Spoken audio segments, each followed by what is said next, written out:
Hubert et Lyle. Un couple heureux et très dynamique, avec une petite fille nommée Vera. Tout le monde est épanoui.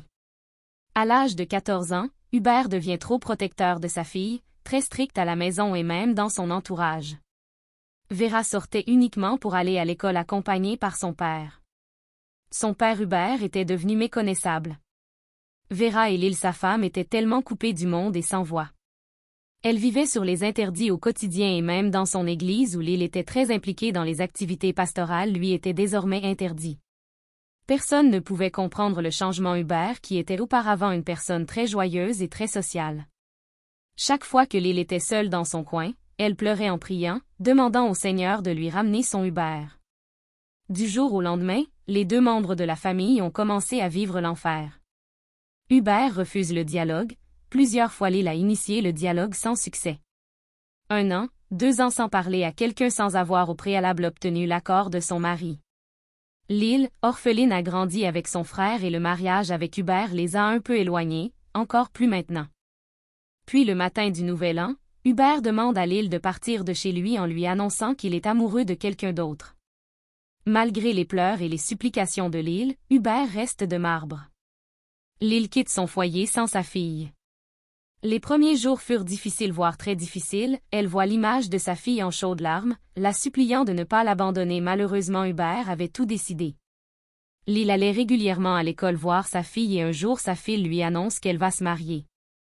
Lyle est surprise, elle ne comprend pas. Elle demande à Vera si elle a un amoureux secret avec qui elle compte s'enfuir de chez son père afin d'échapper à la prison dorée. Vera est surprise à son tour par les paroles de sa mère. Elle dit à sa mère que c'est décision de son père Hubert. Une fois de plus Lyle est sur le bord de tomber car ses pieds tremblent. Elle s'assoit sur les gazons et les larmes coulent sur ses joues. Elle demande à sa fille, la voix tremblante, si Hubert lui a dit avec qui elle allait se marier. Vera lui répond qu'elle n'a aucune idée et que le mariage est fixé dans 2 semaines juste à la fin de l'année scolaire. Et comme d'habitude, il lui a interdit d'en parler. Lyle n'avait pas de contact avec Hubert depuis qu'il l'avait mis à la porte. Elle décide de mener sa propre enquête. Lyle fait constamment le guet avec son frère. Le samedi jour du mariage, Lyle et son frère sont près de la maison de Hubert avant la levée du jour. Vers 10 heures la voiture de Hubert sort de la résidence, Lyle et son frère la prend en filature. Le frère Lyle réussit à entrer dans la salle et quelques minutes plus tard, il ressort les mains sur la tête et en larmes. Lyle ne comprend pas sa métamorphose. Il dit à Lyle entre les sanglots qu'il s'agit du mariage de Hubert et de Vera. Elle lui dit que tu as mal vu. Explique-moi ce que tu as vu. J'ai vu Hubert embrasser sa propre fille. Tu veux dire que le père vient d'épouser sa propre fille? Lyle se retrouve dans la salle, on aurait dit qu'elle s'est téléportée vu la rapidité avec laquelle elle est apparue dans la salle en hurlant car la douleur est profonde. Elle est jetée dehors comme une malpropre.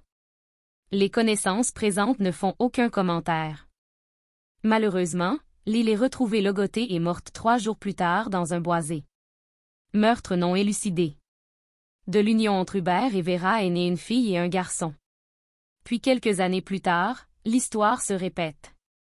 Vera découvre que Hubert viole ses enfants en son absence. Donc le père des enfants, qui est en même temps leur grand-père, ne fait plus de différence. Tout le monde est sous sa soumission. C'est une goutte de trop, le cri du désespoir d'une mère. Ce qui était déjà devenu normal dans cette famille dysfonctionnelle. Vera ne cède pas à la pression de Hubert et dénonce la situation aux médias lors d'une sortie seule car la plupart de ses sorties étaient en présence de Hubert. L'information fait la une des médias. Hubert est interpellé par la police. Il purge sa peine pour viol et détournement des mineurs. Certaines personnes pensent que Vera a réagi par jalousie car elle a été détrônée par ses enfants. Pour quelle raison, elle n'a pas dénoncé son père avant cet instant? Que vous inspire cette histoire? Likez, commentez et abonnez-vous. Merci de nous encourager au quotidien.